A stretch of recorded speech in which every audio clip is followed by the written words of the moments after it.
감사합니다. 네, 늘 진중하게 그지없는 우리 전 목사님 얼굴을 또다시 보면서 마음의 편안함을 얻고 있습니다. 감사합니다. 남녀가 이렇게 연애를 할 때 보면 시간을 디자인하잖아요. 뭐 만난 지 100일, 뭐 만난 지 한 달, 뭐 만난 지 365일. 네가 태어난 지 7777일.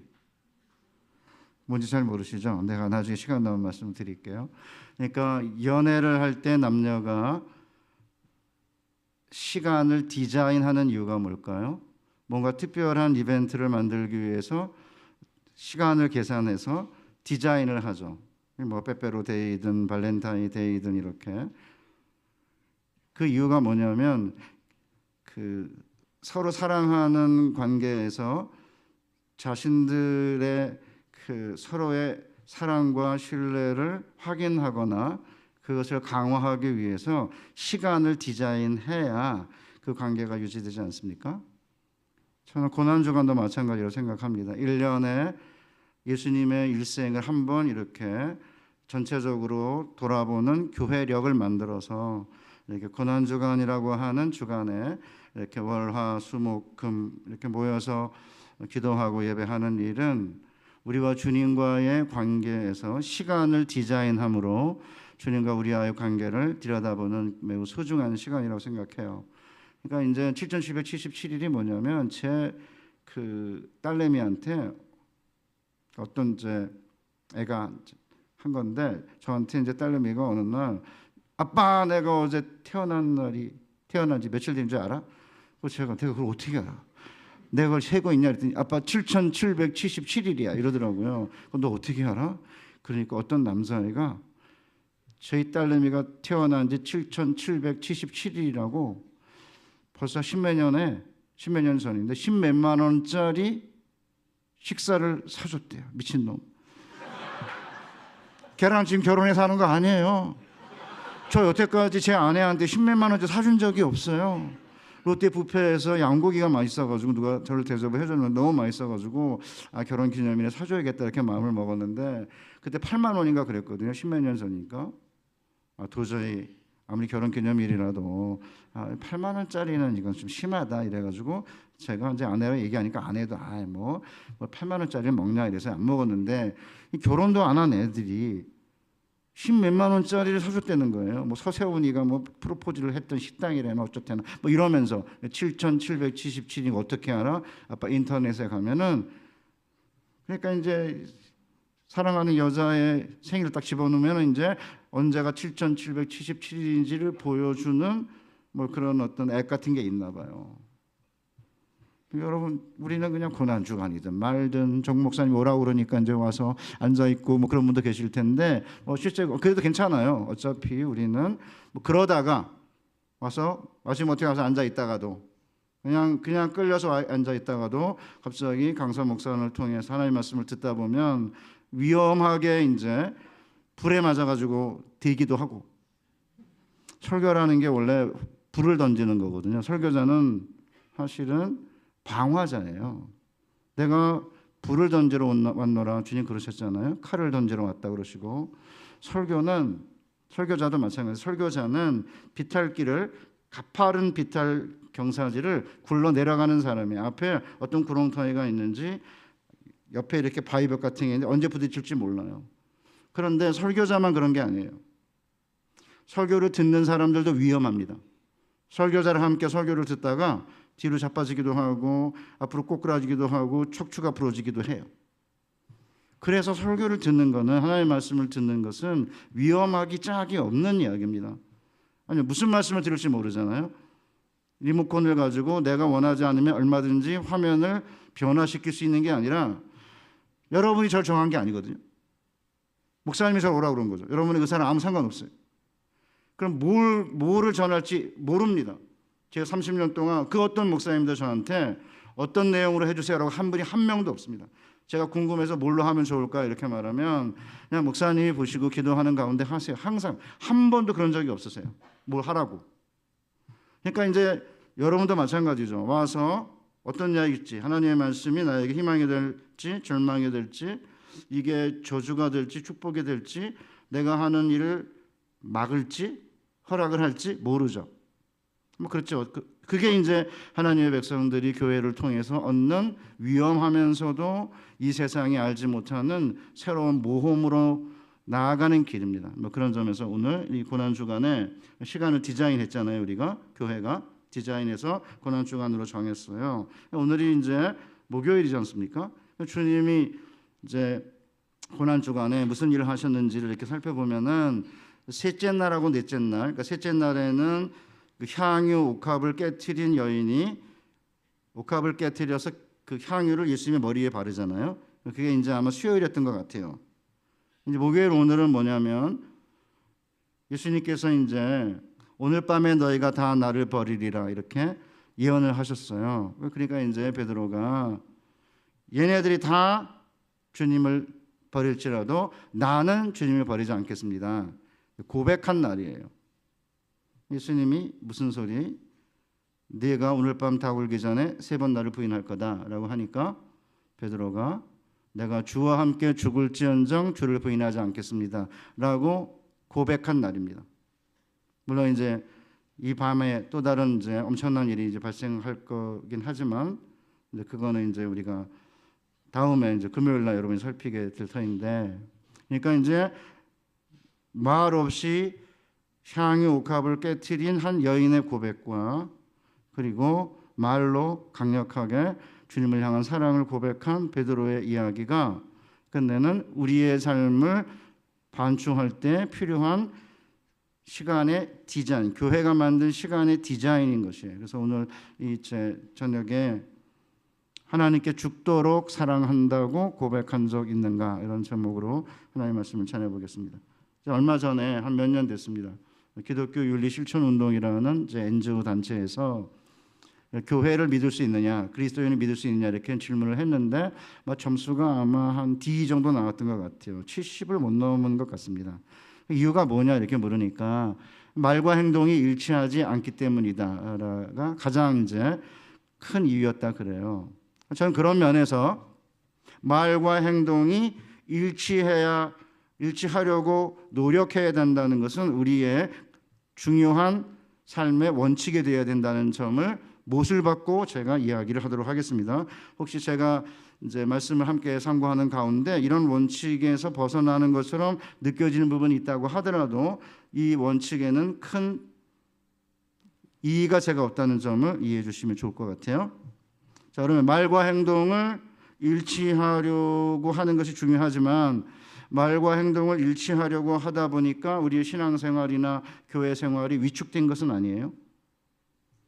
지키지 못할 고백은 아예 안 하겠다, 그렇게 생각하고 아예 주님께 사랑 고백을 하지 않는 것은 아닙니까?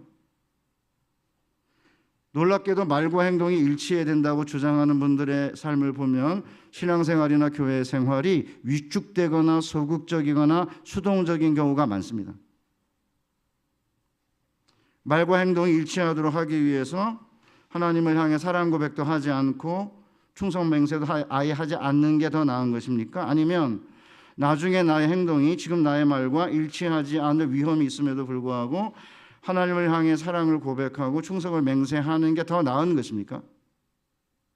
다른 사람을 이야기할 것 없이 저는 젊었을 때 말과 행동을 일치하는 게 굉장히 중요한 가치였습니다. 사실 이게 최선의 가치, 최상의 가치는 아닌데도 불구하고 저는 말과 행동이 일치하는 게 중요하다는 것을 굉장히 이렇게 목숨처럼 이렇게 소중하게 여기고 이제 살았기 때문에 소극적으로 말하고 수동적으로 행동하는 편이죠. 왜냐하면 사랑한다고 했다가 그 사랑 고백을 지키지 못할 바에는 아예 사랑 고백하지 않으면 되잖아요. 그래서 저는 여러 면에서 미니멀리스트였어요. 최소주의자인 거죠. 그러면서 결국은 하나님께 뜨거운 사랑 고백도 충성 맹세도 하지 않고 그냥 최소한의 어떤 내가 할 수 있는 정도만 하면서 나는 말과 행동이 일치하는 사람이라는 자부심을 가지고 오랜 동안 살았습니다. 왜냐하면 저는 전과가 없으니까. 예를 들어 이런 거죠. 금식기도 나 일주일 하겠다, 열흘 하겠다 이렇게 안 합니다. 그냥 기도할 이유가 생기면 오산리 금식기도원이라고 밥을 안 주는 금식기도원에 가서 뭐 3일이든 4일이든 5일이든 6일이든 하다가 어느 정도 이제 기도도 충분히 했다는 생각이 들고 마음이 한쪽으로 이렇게 쏠리거나 하나님이 주시는 어떤 평안함이 있으면은 내려오면 되잖아요. 3일이든 4일이든 5일이든 내려오면 되는 걸 일주일 한다고 그랬다가 5일밖에 못 하고 이런 적이 없어요. 그러니까 전과가 없는 거죠. 작정 헌금할 때 현재 내가 삶의 어떤 상황에서 할 수 있는 만큼 이렇게 내가 정해가지고 하지 무리하게 분에 넘치도록 하겠다 이렇게 작정한 적 없습니다. 그러니까 저는 작정하겠다고 하고 못한 적이 한 번도 없습니다. 그러니까 전과 기록이 없는 거예요. 그러니까 말과 행동 일치하는 사람이죠. 그리고는 이제 오랜 동안 다른 사람들 이렇게 막 나대면서 이렇게 하나님 사랑한다고 그러고 막 작정하고 뭐 이런 인간들을 보면 그냥 왜 저럴까? 차라리 지킬 수 있는 것만 고백하지. 이런 생각을 가지고 그 사람들을 무시하거나 때로는 경홀히 여겼죠. 나이가 들면 생각이 바뀐 거예요. 제가 사랑한다고 이 정도 이렇게 목표를 설정해 놓으면 여기에 다 도달하지 못해도 이 정도는 갈 거 아니에요? 노력하다 보면. 근데 저는 여기다가 정해놓은 거예요. 이만큼 이렇게. 그러니까 열매가 다른 사람만큼 많은 게 아님을 제가 어느 날 심각하게 깨달았습니다. 그러면서 생각이 바뀌기 시작을 한 거예요. 전 또 ISTJ 성격이. ENFP가 아니에요. 제 아내는 ENFP인데 저는 ISTJ이기 때문에 굉장히 치밀하고 뭐 예를 들어서 형용사, 부사 저는 안 써요. 예를 들어 음식 있으면 그냥 맛있네 이러지 뭐 아주 맛있다, 너무 맛있다 이런 말 전혀 안 쓰는데 제 아내는 ENFP라 형용사, 부사를 대방출해요. 너무 좋아. 아니 뭘 너무 예수님한테는 너무 좋다 정도 제가 사용하지 그 어떤 사람도 너무 좋다 저는 그런 말 안 하거든요. 어쨌든 성품도 그런 데다가 제가 가지고 있는 신학적인 가치가 말과 행동이 일치하는 것이다 보니까 끝내는 제가 하나님께 뜨겁게 사랑을 고백하거나 충성을 맹세하지 않고 살았다는 사실을 뒤늦게 깨달았어요. 아마 한 40대 후반 50대가 들어서서야 말과 행동이 일치하는 것보다 더 큰 가치가 있을 수 있다는 사실을 베드로를 통해서 깨닫게 되었습니다. 우리가 다 아는 대로 베드로는 말과 행동이 일치하지 않는 사람입니다. 여러분 잘 아시다시피 베드로가 주와 함께 죽을지언정 주를 부인하지 않겠다고 했는데 예수님을 3번이나 맹세하고 저주하며 부인했습니다. 물론 이제 뭐 맹세한 건 맨 마지막에 한 거지만 그런데 예수님께서는 베드로 위에다가 교회를 세우겠다고 하신 거죠. 우리 사랑하는 우리 수지 예번교회 성도 여러분, 그 왜 주님은 12명의 제자들 가운데 왜 말과 행동이 가장 일치하지 않는 것처럼 보이는 베드로 위에다가 교회를 세우겠다고 하셨는지 살펴보면서 이 고난 주간에 예수님과 베드로가 나누었던 이 대화를 통해 오늘 우리는 하나님과 주님과의 관계가 어떤지 돌아본 시간이 되시기를 바랍니다. 그러면 이제 베드로 위에다가 예수님이 교회를 세우겠다고 한 이유가 뭐예요? 우리가 아는 대로 베드로의 신앙 고백 때문 아닙니까? 가이사랴 빌립보에서 사람들이 나를 누구라 하느냐 그러니까 뭐 세례 요한이나 뭐 엘리야나 이런 선지자 중에 하나라고 합니다. 그러니까 이제 예수님께서 그러면 너희는 나를 누구라 하느냐 이렇게 물으니까 베드로가 나서잖아요. 그러니까 여러분 공관복음, 특별히 공관복음과 뭐 요한복음도 마찬가지인데 공관복음을 이렇게 읽어보면요 항상 베드로가 나대요. 다른 사람들 이야기하지 않습니다. 주로 베드로가 나댑니다. 그러니까 이제 여기도 마찬가지입니다. 주는 그리스도시요 살아계신 하나님의 아들이십니다. 이렇게 이제 고백을 하니까 예수님께서 뭐라고 하셨냐면 너는 페트로스라 내가 이 페트라 위에 내 교회를 세우리니 음부의 권세가 이기지 못하리라. 내가 천경 열쇠를 내게 줄 터인데 내가 땅에서 매면 하늘에서 매이고 땅에서 풀면 하늘에서 풀리라고 약속을 하신 거죠. 사실은 우리 한글 성경은 너는 베드로라 내가 이 반석 위에 내 교회를 세우리니 이렇게 돼 있어가지고 연결성이 약한데 제가 좀 전에 이야기한 대로 헬라어로 보면 같은 단어예요. 여러분 요르단에 가면 페트라라고 있거든요. 나중에 한번 가보세요. 굉장히 큰 암석들로만 가득 찬 그 도시인데 원래 헬라어로 페트라는 여성 명사인데 반석이란 뜻이에요. 그런데 베드로가 남자기 때문에 아라고 하는 여성 꼬리가 아니고 오스라는 이제 꼬리를 붙인 거예요. 그래서 페트로스가 된 거죠. 그러니까 이걸 직역하면 너는 반석이라 내가 이 반석 위에 내 교회를 세우리니라고 한 거예요. 원래 베드로 이름이 뭡니까? 시몬이었죠. 시몬이 누구예요? 12지파 가운데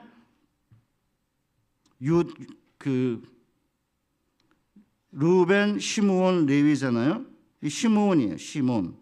이제 우리 여성들은 시몬아 너는 듣느냐 낙엽 밟는 소리가 뭐 이것 때문에 뭐 시몬 이게 굉장히 낭만적으로 보이지만 시므온 지파는 그렇게 사실은 본받을 만한 그런 지파가 아니에요. 어쨌든 요한의 아들 시몬인데 예수님이 딱 보자마자 너는 케파라, 아람어로 케파는 이제 한글로 게바인데 반석이란 뜻이에요. 그런데 이제 헬라어로 바꾸니까 페트로스가 된 거예요. 그러니까 이제 보자마자 이 베드로를 반석이라고 부른 거죠. 이제 우리는 흔히 이제 베드로를 약간 우습게 생각해서 학문이 없는 사람이다. 맞습니다.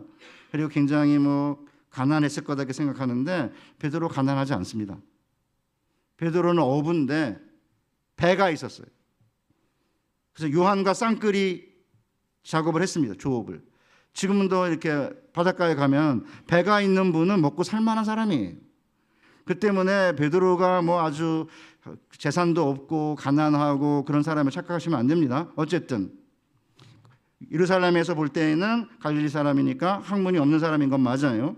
어찌됐든 간에 사실은 별 볼 일 없는 것처럼 보이는 어부인 베드로를 보자마자 그 당시에 게바라고 하는 이름이 별로 없었다고 그러거든요.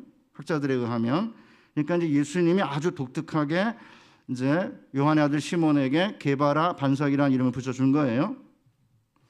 뭐가 느껴지세요? 주는 그리스도시고 살아계신 하나님의 아들이라고 하는 교리적인 고백을 딱 들으신 다음에 야 너는 반석이야. 내가 이 반석 위에 내 교회를 세울 거야. 음부의 권세가 이기지 못할 것이고 내가 총열쇠를 내게 주겠다. 어마어마한 약속 아닙니까? 우리 여기 앉아 계신 우리 수지 예본교회 성도 여러분, 우리도 다 어떻게 보면 그렇게 대단한 사람들이 아님에도 불구하고 주님은 우리를 불러서 우리가 주님께 드리는 교리적인 신앙 고백 위에 교회를 세우겠다고 약속을 하신 거죠. 그런 점에서 세상에 나가서 주눅들거나 세상에 쫄 필요가 전혀 없는 거 아닙니까? 그런데 놀랍게도 오늘날 많은 그리스도인들이 세상에 복이 되어야 되는데 세상으로부터 복을 받지 못해 안달을 하면서 끝내는 성도들이 가지고 있는 이 독특성, 성도들이 가지고 있는 이 고유한 존엄성을 많이 상실하고 있어요. 그런 점에서 사실은 우리가 베드로를 통해서 많이 배워야 되는데 어쨌든 이런 반석인 베드로가 예수께서 이제 예루살렘에 올라가서 대제사장과 장로들과 서기관들에게 고난을 당하고 죽임을 당하실 것을 이야기하자 정면으로 반대하고 나서요. 이때로부터 예수께서 자기가 예루살렘에 올라가 장로들과 대제사장들과 서기관들에게 많은 고난을 받고 죽임을 당하고 제3일에 살아나야 할 것을 제자들에게 비로소 나타내시니 베드로가 예수를 붙들고 이게 이제 잡아서 옆으로 밀친 거예요. 그래서 영어 성경에는 take aside 이렇게 되어 있습니다. 단지 붙잡은 게 아니고 붙잡아서 밀쳤어요. 이렇게. 그 다음에 항변하여라고 되어 있는데 꾸짖다는 단어예요. 그런데 이제 학생이 선생을 꾸짖다는 말이 한글 어법상 말이 안 되니까 항변했다고 되어 있는 거고요. 주여 그리 마옵소서 이 일이 결코 주께 미치지 아니하리다. 이것도 사극체로 번역이 돼가지고 이게 꾸짖다는 느낌이 안 들잖아요. 그래 이게 그리 마옵소서가 뭐냐? Be kind to yourself예요. 한글로 하면 자중하세요죠. 스스로를 긍휼히 여기세요. 이런 뜻이니까 자중하세요. 30년 제가 신학교에서 선생 일을 했는데 어떤 제자도 저한테 자중 좀 하시죠? 라고 한 제자 없습니다. 누가 그랬으면 제가 반쯤 죽여놨을 거예요. 아니 어떻게 학생이 선생한테 자중하세요라고 해요. 그런데 베드로는 갑자기 그리스도시요 살아계신 하나님의 아들이라고 말로는 고백을 하고는 예수께서 고난당하고 죽임당하신다는 이야기를 듣자 다른 제자들보다 먼저 앞장서서 몸으로 막아요. 잡고 옆으로 밀치면서 심지어는 꾸짖거든요. 그렇게 하지 말라고, 자중하라고. 그러니까 이제 예수님이 갑자기 돌변하셔가지고 사탄아 내 뒤로 물러가라. 너는 나를 넘어지게 하는 자로다. 내가 하나님의 일을 생각하지 아니하고 도리어 사람의 일을 생각하는도다. 예수께서 제자들에게 이르시되 누구든지 나를 따라오려거든 자기를 부인하고 자기 십자가를 지고 나를 따를 것이니라. 사랑하는 성도 여러분, 사탄이라는 이야기를 들어보신 적 있으십니까? 없으시죠? 싸우던 교회에서 오셨으면 혹시 들어보셨을 가능성이 있어요. 교회에서 두 파로 나눠 싸우면 서로 사탄이라고 그러거든요. 부부 싸움하다가 약간 또 심각해지면 서로 뭐 마귀라고 그러고 또 그런 경우도 있는 것 같아요. 마귀가 들어갔다 이러 마귀라고까지는 안 하고 마귀가 들어갔다 이러면서 싸우고 이제 그러거든요. 결혼하는 우리 총각들이나 우리 처녀들은 뭔 말인지 모르겠지만 예수님이 공생의 가운데서 사탄이라고 부른 대상은 딱 둘밖에 없어요. 한 번은 광야에서 40일 동안 금식하신 때에 사탄이 나와 유혹하자 사탄아 물러가라. 이게 첫 번째고요.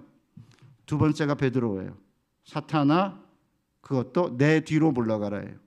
사탄은 그냥 물러가라는데 베드로는 내 뒤로 물러가라거든요. 이유가 뭐예요? 앞에서 가로막았거든요. 이렇게. 예수님 그 누구에게 사탄이라고 한 적이 없어요. 그런데 내 위에 교회를 세우겠다고 한 베드로에 향해서 사탄이라고 말하죠. 그러면 예수님이 이게 성격이 이게 죽을 듯 해가지고 변덕이 심해가지고 뭐 반석이라 그랬다가 금방 이제 그 사탄이다 이렇게 하신 겁니까? 실제로 베드로가 사탄의 역할을 한 거예요. 왜냐하면 왜 사탄이라고 했느냐면 광야에서 예수님을 유혹한 사탄처럼 베드로가 예수님을 유혹하여 넘어지게 하려고 했기 때문이거든요. 그래서 오늘 본문에 너는 나를 넘어지게 하는 자로다. 이것도 이제 헬라어로 스칸달론인데 영어의 스캔들이 여기서 나왔어요. 사실 넘어지게 하는 자는 의역이에요. 너는 나에게 걸림돌이구나.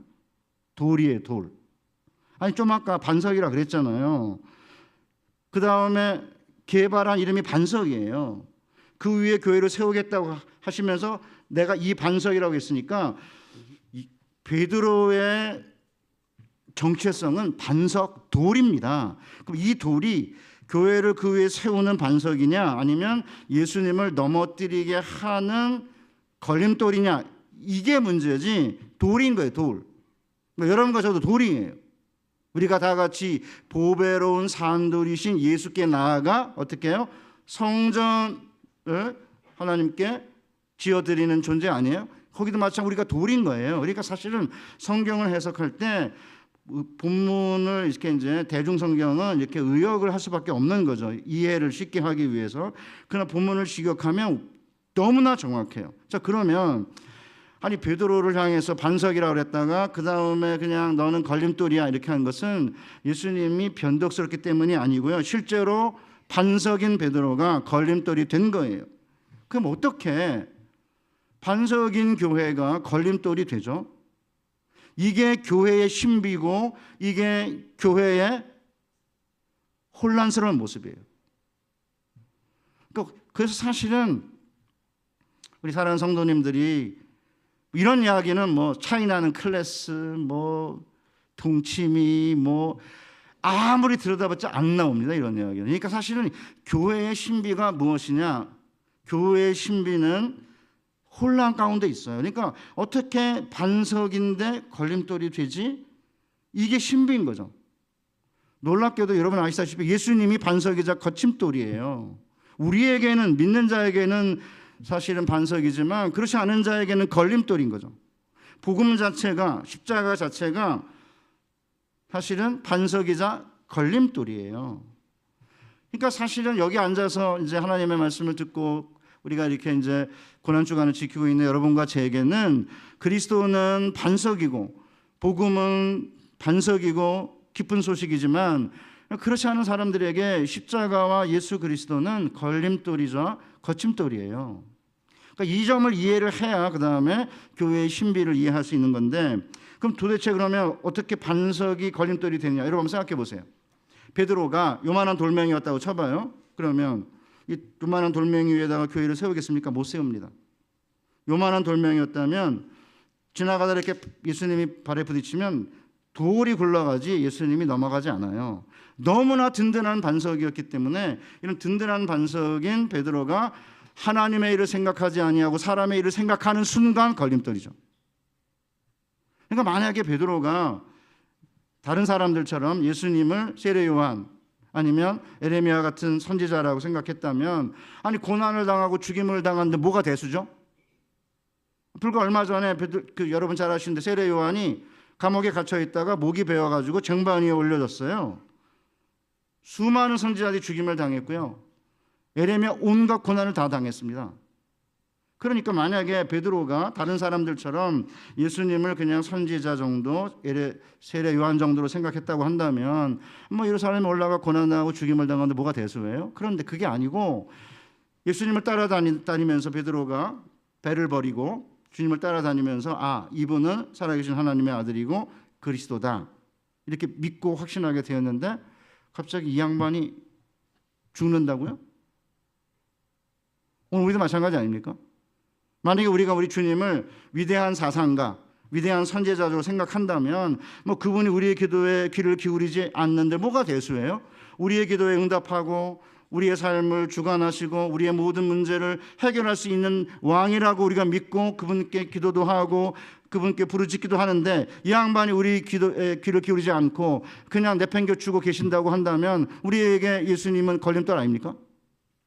똑같아요. 그러니까 이제 베드로는 반석인 든든한 교회를 세울 만한 든든한 반석이었는데 이 든든한 반석인 사람이 하나님의 일을 생각하지 않고 사람의 일을 생각하는 순간 걸림돌이 되는 거고, 이것이 오늘날 지상교회에 여러 번 자주 일어나는 일이에요. 일반 성도들이 걸림돌이 됩니까? 일반 성도 걸림돌 잘 안 되죠. 그렇게 든든하게 교회를 사랑하던 중직자들과 목회자가 실족하게 되면, 다른 사람을 실족하게 만들면 걸림돌이죠. 그러니까 이제 우리 주님이 뭐라고 말씀하셨냐면 실족해 하는 일이 없을 수는 없으나 실족해 하는 자에게는 화가 있다 그러잖아요. 그러니까 심지어는 교회를 그 위에 세우겠다고 하신 베드로조차도 걸림돌이라고 한다면 여기 앉아 계신 우리 가운데 걸림돌이 나는 아니다 이렇게 말할 수 있는 분이 계세요? 그래서 사실은 교회는요, 윤리적으로 도덕적으로 깨끗한 사람들이 모이는 그런 공동체다 이렇게 이해하시면 교회의 신비와 혼란을 이해하지 못해요. 자신도 나중에 여러분 보세요. 최근에 정치인들 가운데 이렇게 부각이 되면 다 문제가 생기잖아요. 오늘도 뭐 깨끗하다고 그런 사람들인데 뭐 주식을 뭐 얼마를 어떻게 해가지고 뭐 다단계를 비판하는 사람이 다단계 뭐 몇십억의 그 변호사 수임료를 받고 뭐 했다는 등 뭐 그 아들 딸인가 뭐 아들인가 돈을 번 적이 없는데 뭐 그 친구 대출 받아 뭐 다 한번 까보세요. 그렇기 때문에 실제로 우리 주님이 베드로 위에다가 교회를 세우겠다고 하셨을 때에는 베드로가 반석이자 걸림돌이 될 걸 모르고 하신 게 아니라 베드로가 반석이자 걸림돌이 될 거를 아심에도 불구하고 베드로 위에다가 교회를 세우겠다고 하신 거예요. 근데 지금까지는 한 500년 동안 뭔 일이 생겼냐면 이 개신교가 베드로 위에다가 교회를 세우시겠다고 이렇게 해석을 하려니까 이게 많이 걸리는 거예요. 왜냐하면 첫째, 반석 위에 교회를 세우는 건 이해가 되지만 베드로가 걸림돌인데 걸림돌 위에다 교회를 세워요? 이해가 잘 안 가죠. 제가 이렇게 질문만 계속 던지면 여러분 이제 머리가 아파가지고 못 따라올 것 같아가지고 제가 쌍괄식을 사용하면요, 놀랍게도 주님은 우리가 반석일 때뿐만 아니라 우리가 걸림돌일 때도 우리 위에 교회를 세우시는 분이세요. 이렇게 해놓고 가셔야 조금 약간 해결이 되셨죠? 뭔 얘기를 하려고 하나 이렇게 오셨는데, 오케이 보세요. 자, 그러면 500년 동안은 반석에다가 교회를 세우는 건 이해가 되는데 걸림돌 위에다가 교회를 세우는 게 잘 이해가 안 되니까 교회의 신비와 혼란을 깊이 있게 해석을 못했어요. 왜 못했을까요? 당연하죠. 지난 2000년 동안 긴 세월 동안에 교회에서 벌어지는 일들을 깊이 통찰하고 성경을 해석해야만 비로소 왜 주님이 반석이자 걸림돌 위에 교회를 세우겠다고 하셨는지, 그리고 왜 우리가 반석일 때뿐만 아니라 우리가 걸림돌일 때도 우리 위에 교회를 세우시는지를 비로소 이해를 한 거예요.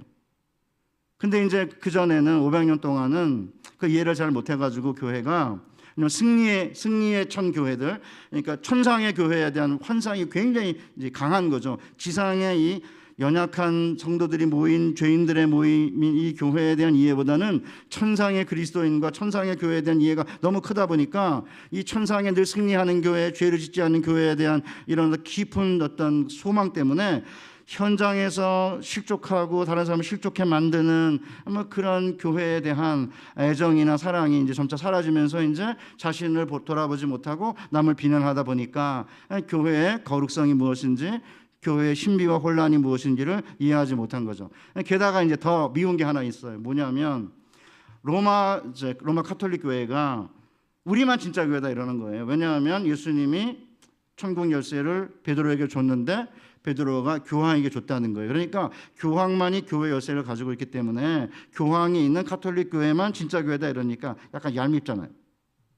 그러니까 신앙 고백 위에, 베드로의 신앙 고백 위에 교회를 세웠다 이렇게 해석을 했는데, 지난 이제 400~500년이 지나면서 목사들 중에 목사라고 하는 유진 피터슨 목사님도 교회의 본질은 뭐냐, 혼란과 신비다, 그렇게 이제 지적을 하시고요.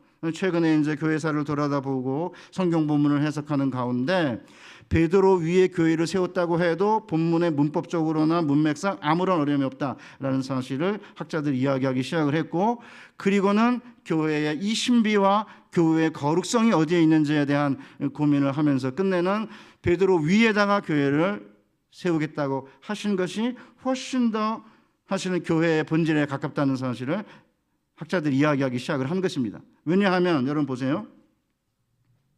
만약에 주는 그리스도시요 살아계신 하나님의 아들입니다 라는 교리적인 고백 위에만 교회가 세워지면 그 교회는 어떤 교회냐, 외도와 불륜을 저지르지 않지만 남편을 뜨겁게 사랑하지 않는 차디찬 신부와 똑같아요. 여러분 그런 이제 여인과 그런 남자랑 살고 싶으십니까? 외도 저지르지 않아요. 불륜 저지르지 않아요. 순결해요. 그런데 사랑한다는 말을 안 해. 사랑하지도 않아. 그런 부부 생활 하고 싶으십니까? 그러니까 이제 오랜 동안 이 교회가 교리적인 고백만을 지나치게 강조하다 보니까 주님을 향한 뜨거운 사랑 고백과 그 다음에 충성 맹세가 없어진 거예요. 그래서 이제 저는 오늘 제 아내가 당신은 신학교 선생질을 해가지고 서론이 너무 길어, 빨리 결론해야지 왜 서론 길게 하냐고 그러는데 오늘 서론 길게 했어요. 이제 갈 거예요. 걱정하지 마세요. 저는 빌드업 설교를 하기 때문에 축구할 때 그냥 뻥 축구를 안 하고 우리는 이제 수비부터 시작해서 가고 있는 거예요. 이렇게. 그러니까 조금 기다리세요. 뻥 축구도 괜찮아요. 그냥 가슴으로 내지르는 설교도 때로는 필요한데 오늘 이 본문은 굉장히 심각한 본문이기 때문에 이렇게 뻥 축구를 할 수가 없어요. 자, 그러면 주님이 베드로 위에다가 교회를 세우겠다 하신 이유가 뭐냐면, 사실은 예수님이 베드로가 주는 그리스도 살아계신 하나님의 아들입니다라는 신앙적이고 교리적 고백만 한 게 아니고요. 베드로는 그 어떤 제자보다 주님을 사랑했고 그 누구보다도 열정적으로 주님께 충성을 맹세한 제자였기 때문이에요. 오늘 우리가 본문에 본 대로 마지막 만찬하면서 오늘 밤에 너희가 다 나를 버리리라 이렇게 돼 있잖아요. 이것도 의역이에요. 오늘 밤에 너희가 다 나 때문에 실족하리라 이거든요. 좀 이따 볼 텐데 예수님이 십자가에 못 박히시는 장면, 예수님이 겟세마네 동산에서 기도하다가 성전 수비대와 로마 병정에게 이끌려가는 순간에 예수님은 걸림돌이 돼가지고 제자들이 실족했어요. 그러니까 오늘 밤에 너희가 다 나 때문에 실족하리라 이런 거죠. 예수님이 걸림돌이고 예수님이 십자가가 걸림돌이니까. 그러니까 이제 베드로가 모두 주님 때문에 실족하더라도, 오늘 성경은 모두 주를 버릴지라도 나는 결코 버리지 않겠습니다인데 모두 주로 인해 주님 때문에 실족해도 나는 결코 실족하지 않겠습니다. 이게 베드로의 고백이에요. 약간 싸가지가 없죠. 우리 정광주 목사님 계신데 어디 권사님들이나 우리 집사님들이 목사님 이 권사들이 다 목사님 떠나도 나는 안 떠납니다. 싸가지가 없잖아요. 그냥 나는 안 떠납니다. 그러면 될 거를 얘네들은 다 주님 때문에 실족해도 나는 실족하지 않겠습니다.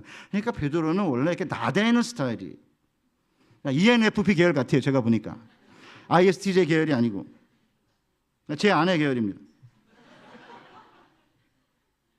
저는 여태까지 신학교 선생 30년을 했지만 이런 사람 고백을 들어본 적이 없어요.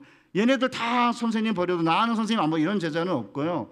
선생님 부르면 5분 만에 오겠습니다, 이런 제자가 뭐 몇 명 있습니다. 근데 하나는 인천 살고 하나는 캐나다 사는데 어떻게 용인까지 5분 만에 오는지는 알 수가 없지만 어쨌든 그런 고백만 들어도 막 가슴이 뜨겁잖아요. 베드로의 고백은 그 정도가 아니에요. 모두 주님 때문에 실족해도 나는 실족하지 않겠습니다. 이 정도면은 사실은 대단하지 않아요? 이런 고백 들어본 적 있으세요? 장로교인들은 이런 고백 안 합니다. 여기 주로 장로교인들 모이셨죠? 순복음교인들도 좀 계십니까? 순복음교회 교인들은 잘합니다. 이거. 예수님은 이런 사람 고백에 꿈쩍도 하지 않으세요. 내가 진실로 내게 이르노니 오늘 밤 다 울기 전에 3번 나를 부인하리라. 차갑게 응대해요. 그때 베드로가 뭐라고 그래요? 뒤로 안 물러섭니다. 내가 주와 함께 죽을지언정 주를 부인하지 않겠습니다. 죽음에 이르는 사랑 고백과 죽음에 이르는 충성을 맹세한 것입니다. 이런 뜨거운 사랑 고백과 충성 맹세, 죽도록 사랑한다 주님, 이런 고백 들어본 적 있으십니까? 들으셨으면 그게 언제적 이야기죠? 저는 오랜 동안 베드로를 지키지도 못할 고백을 한 허풍쟁이라고 생각했어요. 그래서 무시했습니다. 저는 전형적인 장로교인이기 때문에 가만히 있으면 중간이나 가지, 이게 저의 기본적인 태도예요. 왜 나대냐 이거죠. 가만히나 있지. 가만히 있으면 중간 가는 건데. 그러니까 나이가 들면서 이제 베드로를 함부로 비난해서 안 된다는 생각을 하기 시작을 했고, 나중에 지키지도 못할 고백은 아예 안 하겠다고 버텨서 결국은 주님과의 관계가 제대로 유지가 될 수 있을까요? 사랑하는 우리 수지 예본교회 성도 여러분, 교회는 원래 이상한 말을 하는 이상한 공동체예요. 이렇게 이제 찬양팀이 찬양을 할 때 찬양의 가사가 내 마음을 만지고, 목사님의 설교를 들으면서 막 불을 던지고 막 경사진 비탈길로 막 내려가고 막 이러는 것 같은데, 어쨌든 그 말씀을 통해 성령이 내 마음을 만지면 그래 고백을 하자, 그런 마음이 들면은 고백을 해야 되는데 고백을 안 하죠. 그러면요, 이렇게 살면요 아무것도 못해요. 아골골자 빈들에도 복음 들고 가오리다, 그 노래 부를 수 있습니까? 누가 그런 가사를 만들어 가지고 아골골자 빈들에도 복음 들고 간다고 했는데, 요새 아골골자 빈들에도 이 찬송 부르는 교회 별로 없습니다. 안 부릅니다. 어떤 교인들은 그 가사 나오면 입술로 고백을 안 하고 눈으로만 읽어요. 이렇게. 나는 안 한다 이거죠. 그 부분만큼은. 오케이, 그러면 그거는 이제 그냥 지나갈 수 있어요? 그러면 한번 해볼까요? 내게 있는 모든 것을 아낌없이 바치리. 이 헌금송은 어떻게 하실 건데요? 안 하실 겁니까? 누가 그렇게 헌금송을 만들어 가지고 내게 있는 조그만 것을 그래도 기쁨으로 바치, 이렇게 안 하고 내게 있는 모든 것을 아낌없이 바치리예요. 그러니까 교회는 말을 하는 공동체고, 그것도 이상한 말을 하는 공동체인데, 그동안 제가 했던 것처럼 이렇게 미니멀리스트가 돼가지고 지키지 못할 고백은 아예 안 하겠다고 버티면 교회 생활 못해요. 그러니까 이제 고백을 하는데 이거는 그냥 성경 찬송가 가사니까 그냥 하는 거고 이런 거지, 나랑은 상관이 없다, 이렇게 하니까 그냥 드리는 거죠. 빈말처럼. 나이가 이제 들면서 제가 그동안 살아왔던 삶을 이렇게 돌아보니까 남녀 시간도 똑같아요. 남녀가 연애할 때 나중에 지키지도 못할 고백은 아예 안 하겠다고 버텨가지고는 여자 하나 낚을 수 없다. 우리 모두가 다 경험하는 거 아닙니까? 제가 1983년에 27살의 나이에 전도사 월급 14만 원을 받을 때인데 자매 하나를 만났어요. 25살짜리. 저보다 키가 한 3cm가 더 큰 이제 자매 하나를 만났는데, 제가 이제 그 자매한테 이렇게 말했어요. 내가 당신을 철학적으로 100% 사랑할 수 없어도 문학적으로는 100% 사랑할 수 있을 것 같소. 이렇게 말했습니다. 지금도 생각하면 굉장히 유치해요. 그냥 사랑한다 그러면 될 것을 철학적으로는 어쩌고 저쩌고 문학적으로는 어쩌고 저쩌고. 철학이 뭐예요? 진리, 진실 아니에요? 그러니까 진리로 말하면 진실하게 말하면 당신을 100% 사랑할 수 없습니다. 그러나 문학은 과장, 뻥, 허위니까 과장하고 뻥 쳐서는 내가 100% 사랑할 수 있을 것 같소라고 한 건데 제 아내가 이 말이 너무나 멋있었대요. 제가 한 달 만에 프로포즈하고 3개월 만에 결혼했거든요. 중매로 만난 지 한 달 만에 월요일 날 이제 놀러 가기로 했어요. 전도사들은 원래 월요일 날 노니까 이제 강촌에 놀러 가기로 했는데 저는 이제 그 뭡니까 돗자리 하나 준비하기로 하고 이제 그 자매가 이제 음식을 준비하기로 했는데 갑자기 저한테 집 앞에 유부초밥이랑 김밥을 잘하는 데가 있는데 그걸 사가지고 오겠다 그러더라고요. 그래서 제가 그랬죠. 내가 57년생 닭띠지만 모이는 안 먹어요. 그랬습니다. 그 말을 듣고 이 자매가 김밥이랑 유부초밥을 만들어 갖고 온 거예요. 음식을 잘합니다, 제 아내가. 근데 그걸 먹고 사랑한다고만 하려고 했는데 옛날 부흥사 목사님들이 이야기하는 대로 코밑이 어디 입이 열리면 음식이 들어가면 가슴이 열린다 이런 말처럼 음식을 먹고 나니까 갑자기 제가 이렇게 뿅 가가지고 갑자기 사랑하자고 한 것뿐만 아니라 결혼하자고 한 거예요. 한 달 만에 꽃도 없이 반지 하나 없이 계획이 아니었으니까. 근데 하자고 그러더라고요. 그러더니 지금 와서는 내가 너무 값싸게 팔려왔다. 내가 아무것도 안 받고 누가 하래요? 저 계획이 없었어요. 뭐 어쨌든 내가 나중에 물었죠. 왜 그 유부초밥이랑 김밥을 싸왔냐 이러니까 나는 모이는 안 먹어가 너무 멋있었대요. 그런데 이게 평생에 내 발등을 찍을 줄 내가 몰랐다 이런 거죠. 여러분 다 느끼는 거 아니에요? 우리 자매님들이 결혼한 남편들 박력인 줄 알았더니 나중에 보니까 성격 정말 더 이상 안 해. 욕 나올 테니까. 그 사실은 제가 사실은요 원래 라면은 주식으로 안 먹었어요. 라면이 무슨 주식이냐 이래가지고 제가 50대까지 라면은 주식으로 먹은 적이 별로 없어요. 간식으로 먹었지. 그뿐만이 아니죠. 이제 14만 원 이제 받을 때니까 자매를 어떻게 이렇게 해가지고 이제 결국 아내를 삼으려면 이제 말을 해야 될 거 아니에요. 덕수궁 돌담에 앉아가지고 내가 하나님의 나라와 그 일을 구하다가 학교나 교회에서 잘리면 리어커를 끌 건데 왜 자매는 뒤에서 리어커를 밀 수 있어요? 이렇게 물었어요. 그랬더니 이 자매가 아주 다소곳하게 밀 수 있어요. 이래가지고 착한 자매인 줄 알고 결혼한 거예요.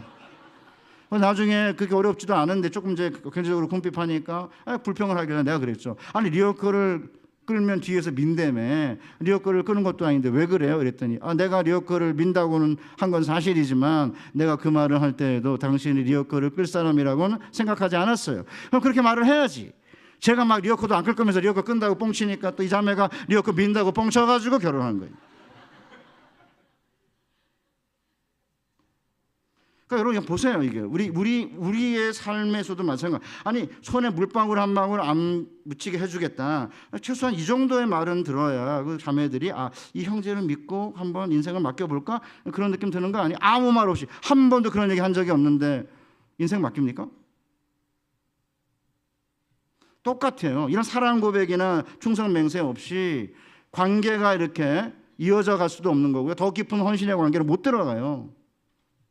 우리 남자애들이 우리 아들들이 왜 결혼 못하냐? 애들이 뻥을 못 쳐요. 우리 시대에는 뻥 많이 쳤죠. 우리 집 가난하지만 하나님이 우리 아버지다. 그러니까 하나님이 다 주실 거다. 걱정하지 말아라. 이러고 뻥치고 막 갔는데 요새 애들은 왜 그러지? 다 애들이 간이 콩알만큼 작아져가지고 그런 말을 못 해요. 뭐 집안은 가난하고 어쩌라고. 집안은 가난하지만 하나님이 우리 아버지다. 자매 걱정하지 말아라. 제가 제 아내한테 뭐라 했냐면 굶겨도 내가 굶기고 먹여도 내가 먹인다. 내가 절대로 어디 가서 손 벌리게 하지 않는다. 이렇게 선언했어요. 멋있잖아요. 그거 지켰어요 제가. 그걸 있어야 될 거 아니에요. 자매들이 그런 얘기는 들어야 그래도 형제에게 마음을 주고 그 다음에 인생을 맡기려고 결정하는 거. 아무 말도 안 하면 어떡하란 말이에요 도대체. 시간이 지나가는데 손도 안 잡고 시간이 지나가는데 뭐 허구도 안 하고 시간이 지나가는데 말도 안 하고, 그러면 이 인간이 나랑 결혼하자는 거야 뭐야? 진도가 나가야 되잖아요. 그렇죠? 너무 빨리 나가면 안 되지만 진도가 나가야죠. 하나님과 우리와의 관계도 마찬가지 아닙니까? 그냥 주는 그리스도시요 살아계신 하나님의 아들입니다. 어쩌라고? 맞아요. 어쩌라고 그다음에. 그러니까 지키지도 못할 고백을 베드로가 한 게 잘못이냐? 저는 비난받아서 안 된다고 생각합니다. 왜냐하면 죽을지언정 예수를 버리지 않겠다, 부인하지 않겠다라고 한 고백 때문에 로마 병정에게 붙잡혀가는 선생님에게 무슨 일이 있을까 하여 뒤를 따라간 제자는 공간복음에 보면 베드로밖에 없고요. 요한복음에 보면 가야바 대제사장 집의 문을 열어준 게 요한이니까 요한복음에는 요한은 나옵니다. 공간복음에는 아무도 없습니다. 그래도 왜 갔겠어요? 나중에 이제 제자들 만나면 너 죽을지언정 주를 부인하지 않겠다며. 우리 다 주님 때문에 실족해도 너는 실족하지 않겠대. 너 뭐 했냐? 그러지 않겠습니까? 그래서 교회가 중요한 직분을 맡길 때 맹세시키는 거예요. 맹세시켜가지고 모든 하나님과 증인들 앞에서 그걸 봐야 하나님 섬긴다고 했잖아. 그러니까 이제 뭐 장로가 돼가지고 권사가 안수집사가 돼가지고 공예배 안 나와요? 안 나올 수가 없는 거죠. 싫지만 나와서 앉아 있다가 또 말씀 통해서 또 불에 맞고 화염에 또 타고 꼬꾸라지고 척추 부러지고 그러는 거예요. 그런데 고백했으니까 따라가서 이제 대제사장 가야바의 집에 이렇게 이제 앉아 있었는데 그게 이제 걸림돌이 된 거죠. 가야바 대제사장 집의 여종이 베드로를 알아보고 이 사람도 갈릴리 사람 예수와 함께 있었던 사람이라고 하니까 예수님을 베드로가 부인하죠. 나는 네가 무슨 말 하는지 알지 못하노라. 약간 불안하니까 아랫문 쪽으로 가던 도중에 다른 여종에게 동일한 질문을 받아요. 그때 뭐라고 그러죠? 나는 그 사람 알지 못한다고 맹세하며 부인합니다. 살아계신 하나님의 아들이고 그리스도라고 한 그분을 난 그 사람 몰라. 그 사람으로 전락해요. 여기도 보면 보라 이 사람이로다 이잖아요. 에케 호모 그 사람이죠. 그 사람이란 말 안에 어마어마한 함축이 들어있는데 베드로에게는 이게 살아계신 하나님의 아들이고 메시아가 아니라 그냥 사람인 거예요. 그 사람. 그게 다가 아니잖아. 얼마 지나지 않아가지고 옆에 앉아있던 다른 이가 야, 내 목소리 보니까 너 예수당이지? 라는 질문에 저주하고 맹세하며 나는 그 사람 알지 못한다고 부인합니다. 그러자 닭이 울었습니다. 너무 아쉽죠. 조금 전에만 울었어도 2번밖에 부인을 안 했을 텐데 이 닭이 왜 그 다음에 울었는지 몰라요. 닭이 울자 오늘 밤 닭 울기 전에 내가 3번 나를 부인하리라는 주님의 말씀이 생각이 나서 베드로가 밖에 나가 심히 통곡하며 울었다고 되어 있습니다. 그러니까 교회를 그 위에 세워야 하는 반석이어야 했지만 끝내 교회 모퉁이 돌인 예수님을 저주하고 맹세하고 부인하며 걸림돌이 된 거죠. 어떤 느낌이 드세요?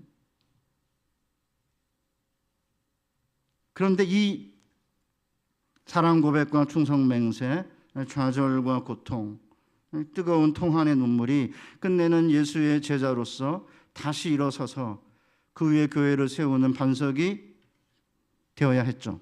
그러니까 사실은 그 반석이 되기 위해서는 이런 뜨거운 사랑 고백과 충성 맹세, 좌절과 그 다음 고통, 통한의 눈물 이게 있어야 되는 거 아닌가요?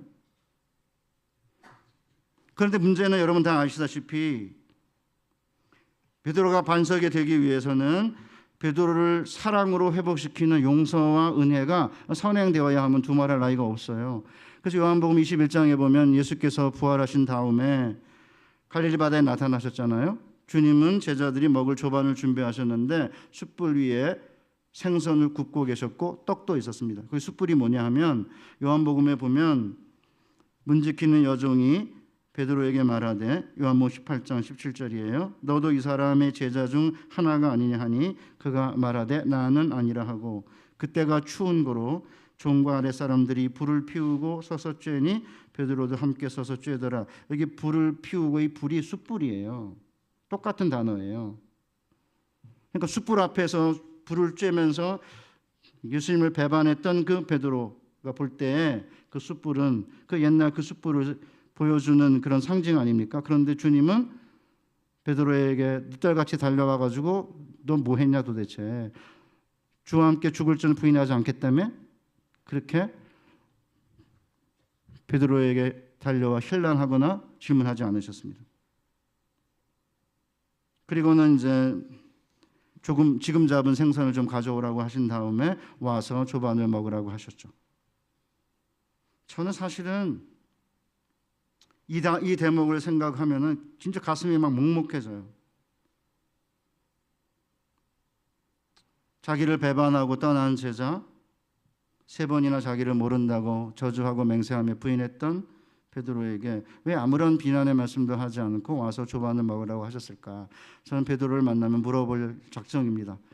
그 아침 새벽에 목구멍에 생선이 들어갔는지. 조반을 먹을 때까지 침묵하던 주님이 베드로에게 던진 첫 번째 말씀, 우리가 너무나 잘 알지 않아요? 요한의 아들 시몬아, 내가 이 사람들보다 아니면 내가 이것들보다 더 나를 사랑하느냐? 옛날같이 베드로, 얘네들 다 나만큼 사랑하지 않습니다. 이렇게 하지 않습니다. 주님, 제가 주님을 사랑하는 줄 주께서 아십니다. 왜요? 옛날에 제가 죽고 주와 함께 죽을지언정 부인하지 않겠다고 했는데 예수님이 이미 아시잖아요. 다 굴기 전에 3번 부인할 것을. 그러니까 주님 앞에 이런 주님을 향한 뜨거운 사랑 고백과 충성 맹세, 좌절과 끝내는 통한의 눈물, 고통, 이게 없었으면요 베드로는 이렇게 대답하지 않았어요. 지금도 이제 그 예루살렘에 가면 약간 남쪽에 이렇게 비탈진 곳에 세인트 피터스 처치 인 갈리칸투라는 교회가 있습니다. 갈리, 닭이 칸투 울었을 때 베드로가 있었던 곳의 교회 지어놓고 맨 꼭대기에 닭 한 마리를 이렇게 형상을 세워놨어요. 맨 첨탑 위에. 지금도 거기 가가지고 야 여기가 베드로가 예수님 부인했던 데래. 1년에 몇백만 명이 가가지고 2000년 동안 미치죠 진짜. 이게 뭡니까 도대체 이게. 베드로가 가만히 있었으면은, 나대지 않고 가만히 있었으면은 될 거를 굳이 나대 가지고 이런 망신을 당하고, 이건 세기의 배반이 아니고요 전 인류 역사의 최대의 배반이에요. 그런데 놀랍게도 주님이 그 배반 위에 무조건적인 사랑과 은혜로 그를 용서한 다음에 그 위에 교회를 세운 거예요. 그래서 저는 주님이 뭐라고 그러셨냐면 용서함을 많이 받은, 사함을 많이 받은 사람의 사랑이 많아진다, 크다, 이렇게 말하죠. 그러니까 사실은 장로교의 문제가 뭐냐면 교리적인 고백이 너무 강해요. 주는 그리스도 살아계신 하나님의 아들입니다, 이거를 그냥 굳게 붙잡고 있는데 이 사랑 고백 잘 안 해요. 순복음교회는 뭐 교리적인 고백은 잘 모르겠는데 엄청 나대면서 주님 사랑합니다라는 말을 그냥 대방출하죠. 요새는 안 그런지 모르겠는데 옛날에는 그랬습니다. 그래서 제가 최근에 이제 꿈꾸고 있는 교회는 어느 교회가 제일 좋냐? 목사는 장로교 목사, 교인은 순복음교인. 막 교인들이 막 충성 고백하고 뭐 사랑 맹세하고 막 이렇게 하면 워 이러고 목사님이 이렇게 좀 누르고 이래야 되는데 앞에서 목사들이 난리 치고 있는데 교인들은 앉아가지고 잘 해보시면 뭐 하나, 이렇게 되니까 이게 좀 문제인 거죠. 그러니까 혹시 순복교인들 계시면은 이전에 좀 나대시고요. 우리 장로교인들은 나대더라도 좀 참고 기다리면서 그분들이 뭐 하나 보시고 또 함께 같이 충성 맹세하는 여러분 되시기를 바랍니다. 아멘도 잘 안 하고. 아멘도 좀 해요. 답답해 정말 어떤 때는. 왜냐하면 제가 그래가지고 아내 사랑 못 받은 거예요. 이 ISTJ니까 아내에게 이게 스몰 토크를 잘 못해. 아내가 막 뭐라 그러면 그랬어? 정말 그랬어? 그게 마음이 아프구나. 그놈 어떤 놈이야? 잘못 이렇게 해야 되는데 제가 그런 얘기 들으면 당신이 잘못했네 보니까. 당신이 오해한 거야. 그게 아니야. 제가 이 중간에 이렇게 스몰 토크를 통해 가지고 이렇게 뭔가 이렇게 뭐라 그래, 이렇게 중간에 이렇게 추임새, 이 추임새를 넣어야지 아내가 막 기분이 좋은데 제가 추임새를 못 넣거든요. 그러면서 교회 와가지고 교인들 보고 추임새 넣으라고 아멘하라고 그러니 제가 웃기긴 하지만 어쨌든 속으로 하세요. 오케이, 감사합니다. 저한테 하지 말고 우리 전 목사님 하실 때는 좀 아멘 해주시기 바라요. 사랑하는 우리 수지 예번교회 성도 여러분, 우리 고난 주간에 뭘 하는 거예요? 그냥 예수님의 고난을 생각하면서 막 이렇게 지지궁상 떨고 막 고난 막 이렇게 하지 말고요. 얼마나 이게 행복합니까? 여인은 그 목각게 들어가 예수님의 머리 위에 붙는데, 유다는 이거 가졌으면은 가난한 자들을 더 많이 도와줄 거 있다고 소리하면서 돈깨 맞고 돈에 관심이 있으면서 말을 엉뚱하게 하고, 예수님의 제자 가운데 베드로를 이렇게 난리치면서 아니라 그러더니 3번이나 부인하고, 완전히 우리의 모습과 너무 비슷하잖아요. 그리고 그 속에서 결국 우리는 주님과 어떤 사랑의 관계를 맺어야 되는가를 보여주는 거 아닙니까? 사랑하는 우리 수지 예번교회 성도 여러분, 그래서 이제 루터가 뭐라고 그랬냐면, 루터가 뭐라고 말을 했냐면, 대담하게 죄를 지으라 라고 한 적이 있었어요. 그래가지고 이제 로마 카톨릭에서 난리가 난 거죠. 개신교 쟤네들 보니까 거룩이 뭔지를 모르고 죄를 지으라고 그런다 했는데, 대담하게 죄를 지으라고 한 건 사실이에요. 그 필립 멜라니톤이라고 함께 그 비텐베르크 대학의 교수로 있었던 천재 교수가 있어요. 20대 뭐 초중반에 전 유럽의 최고의 교수로 이렇게 알려졌던 필립 멜라니톤이라는 사람이 있는데, 뭐 걸어가는 건 거의 좀비 수준으로 걸어다니고 몰골도 별로 시동치 않고 뭐 그랬던 친구라고 그러는데 천재입니다. 근데 이 필립 멜라니톤이 내가 이것을 하면 이런 죄를 지을 테고, 내가 저것을 하면 저런 죄를 지을 텐데 이러면서 걱정이 태산 같은 사람이었기 때문에 루터가 그 모습을 보고 죄를 대담하게 지으라고 한 거예요. 이유가 뭐예요? 뭔가 주님을 위해 일을 하라는 거죠. 약간 죄가 섞여 있을지라도 대담하게 주님을 위해 일하는 게 낫지, 가만히 앉아만 있는 건 좋지 않다, 이런 의미로 이제 한 건데, 사람들이 그것만 딱 떼가지고 대담하게 죄를 지으라고 했다라고 루터를 비난하고 있는 건데, 저는 뭐 루터만큼 이렇게 얘기하면 뭐 저는 루터보다 유명하지 않기 때문에 잡혀갈 것 같아요. 루터가 이렇게 말했으니까 사람들이 아무 말 못하거든요. 교회에서 공적으로 주일 설교를 하면서 이렇게까지 이야기하는 건 쉽지는 않겠지만, 그냥 가만히 앉아가지고 아무것도 하지 않으면서 주님께 대한 사랑 고백이나 충성 맹세 없이, 그렇기 때문에 주님께 용서받은 적도 없는 거죠. 물론 원죄 용서받았고, 뭐 고범죄 뭐 용서받고, 알고 모르고 지은 죄 용서받고, 뭐 교리적으로는 용서받았다는 느낌을 받는데 실질적으로 무슨 용서를 받았는지 기억이 잘 안 나죠. 주님, 제가 올해만큼은 제가 시간을 내서 교사로 1년 동안 주님께 충성하겠습니다, 이런 거 안 하잖아요. 하면 되는데. 우리 청년들, 혹시 청년들 있으면 취준생으로 몇 년 동안 이렇게 하지 말고, 잘 안 되면 몽골에 가든지 어디 가서 1년 동안 뭐 단기 선교도 갔다 오든지, 뭐 이런 식으로 좀 이렇게 시간을 내서 하나님께 드리고, 하나님께 사랑 고백도 하고 충성 맹세도 하고, 뭐 그렇게 했는데 베드로처럼 만약에 실패했다 그러면 어떻게 하면 돼요? 걱정 안 해도 돼요. 우리 주님 우리 박살내지 않으세요. 우리에게 숯불을 펴가지고 생선이랑 조반을 먹이세요. 걱정하지 말아요. 먹고 싶지 않으세요? 주님이 주신다니까 숯불에다가 생선 구워가지고. 그러니까 사실은 사랑 고백하고 충성 맹세한 다음에 그걸 지키려고 애를 쓰는 거예요. 애를 쓰다 보니까 또 부인도 해. 무서웠으니까. 십자가와 로마 병정과 죽음이 무서우니까 베드로가 이제 사실 부인한 거 아닙니까? 그렇게 보니 또 얼마나 그게 자책이 됐겠어요, 그죠? 그런데 우리 주님이 아무 조건 없이 무조건적으로 찾아와 용서하는 그 주님의 은혜에 완전히 뒤집어져 가지고 그 다음엔 담대하게 복음을 전하다가 끝내는 순교를 당한 거 아닙니까? 그 저는 수지 예번교회 분위기는 참 좋아요. 아멘 하는 건 빼고 진중하고 굉장히 이렇게 근엄하고 때로는 굉장히 진지하고 그 다음에 깊이가 있고 그건 좋은데, 약간의 나댐, 약간의 어떤 열정, 왜냐하면 이게 사람을 변화시키는 페이서스 열정이거든요. 한 번은 제 아내가 우연히 이렇게 드라마를 보고 있는데 지나가다가 제 이목을 확 사로잡는 장면이 하나 있었어요. 그 장면이 뭐냐면 자매가 오빠한테 이렇게 물었습니다. 오빠, 언제까지 저를 기다릴 거예요? 이렇게 하니까 그 드라마 속에 오빠가 이렇게 말했습니다. 1000년에 한 번 우는 새의 눈물이 모여 바다를 이룰 때까지. 미친놈.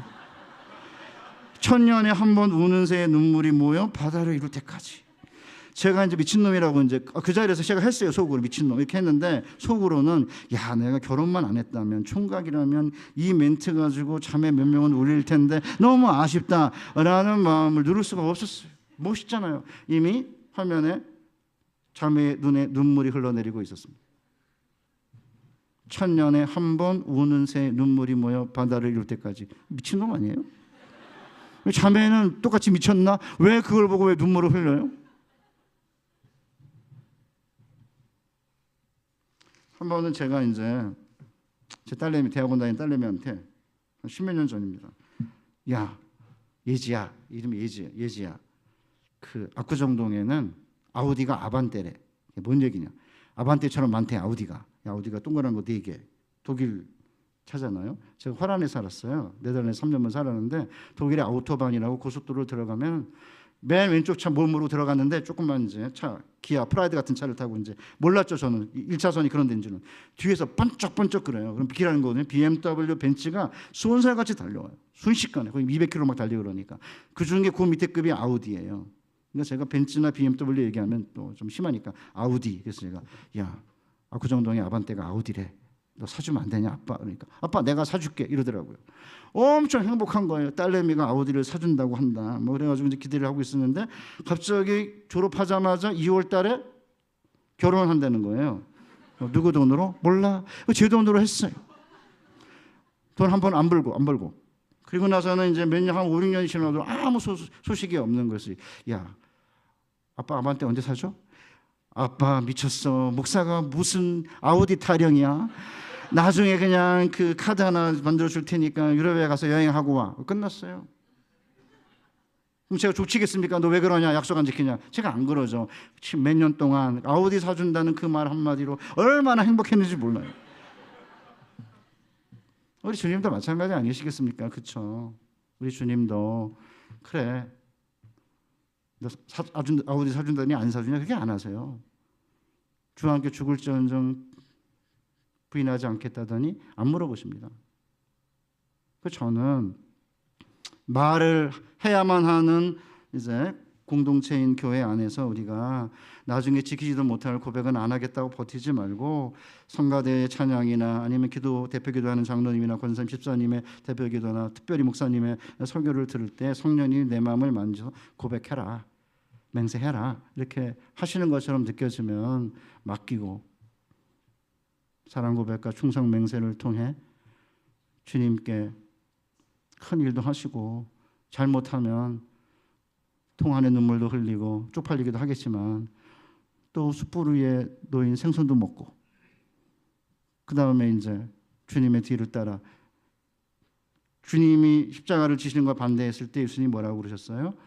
나를 따르려면 자기를 부인하고 자기 십자가를 지고 나를 따르라고 그러잖아요. 그러니까 그 긴 주님을 따라가는 과정에서 맹세도 하고 또 사랑 고백도 했는데 끝내는 두려워가지고 끝내는 예수님을 부인했지만 자기를 십자가에 못 박는 자기 부인의 과정을 통해서 끝내 주님의 뒤를 따라갔던 것처럼 우리 사랑하는 모든 수지 예번교회 성도님들이 이 고난 주간을 통해서 하나님과 나와의 관계를 돌아보면서 옥합을 깬 여인처럼 주님께 모든 걸 드리는 그런 일을 하고 계시다면 감사하게 생각하고 이 여인이 한 일이 이 세상 끝날 때까지 알려지게 될 거다. 주님 말씀하신 거고요. 베드로는 부인했지만 사실은요.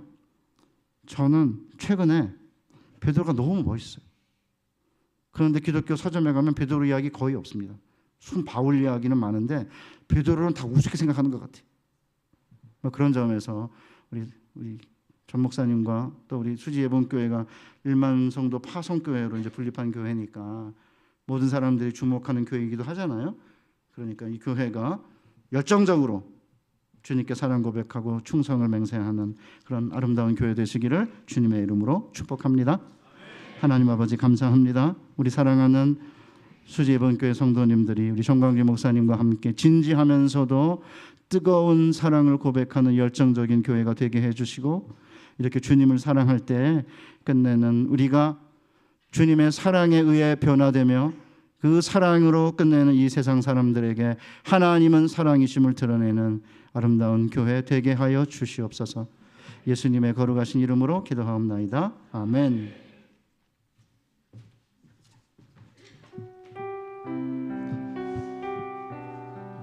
나대로 나왔습니다. 우리 성도님들께서 나대는 모습을 지켜만 보시는 분들이 아니고 함께 나대해 주실 줄로 믿습니다.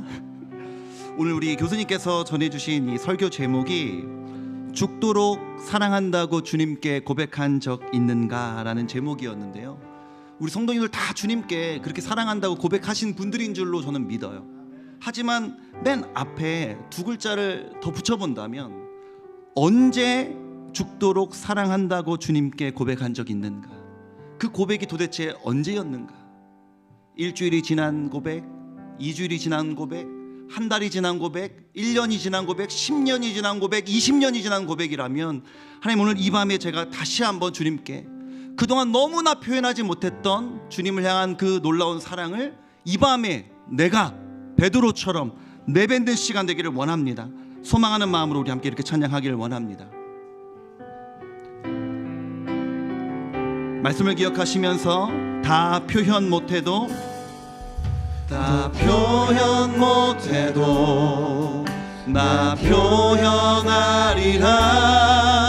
다 고백 못해도 나 고백하며, 다 할 수 없어도 나 알아가리라. 다 담지 못해도 나 닮아가리라. 우리 한 번 더 고백합니다. 다 표현 못해도 나 표현하리라. 다 고백 못해도 나 고백하리라. 다 할 수 없어도 나 알아가리라. 다 담지 못해도 나 닮아가리라. 그 사랑 얼마나 아름다운지 주님의 사랑을 기억하며, 그 사랑 얼마나 날 부욕해 하는지, 그 사랑 얼마나 크고 놀라운지를, 그 사랑 얼마나 나를 감격하게. 우리 한 번 더 주님 앞에 그 사랑 얼마나, 그 사랑 얼마나 아름다운지, 그 사랑 얼마나 날 부욕해 하는지, 그 사랑 얼마나 크고 놀라운지를, 그 사랑 얼마나 나를 감격. 우리 한 번 더 가슴에 손을 얹고 주님의 사랑을 기억하며 고백하십니다. 그 사랑 얼마나 아름다운지. 아멘.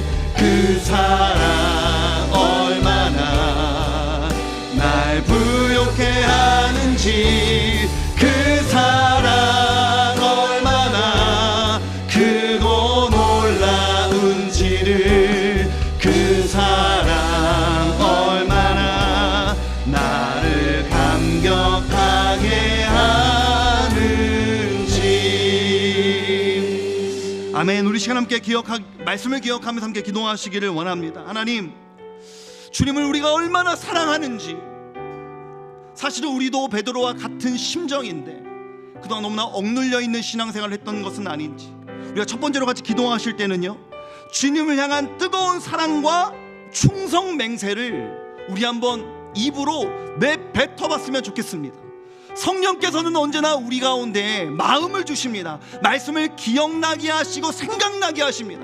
저는 우리 사랑하는 성도님들이 그동안 매 주일마다 예배드리시는 가운데, 또 문득문득 또 봉사하시는 과정 가운데 성령님께서 여러분들에게 선한 생각들을 이미 여러 번 생각나게 하신 줄로 믿어요.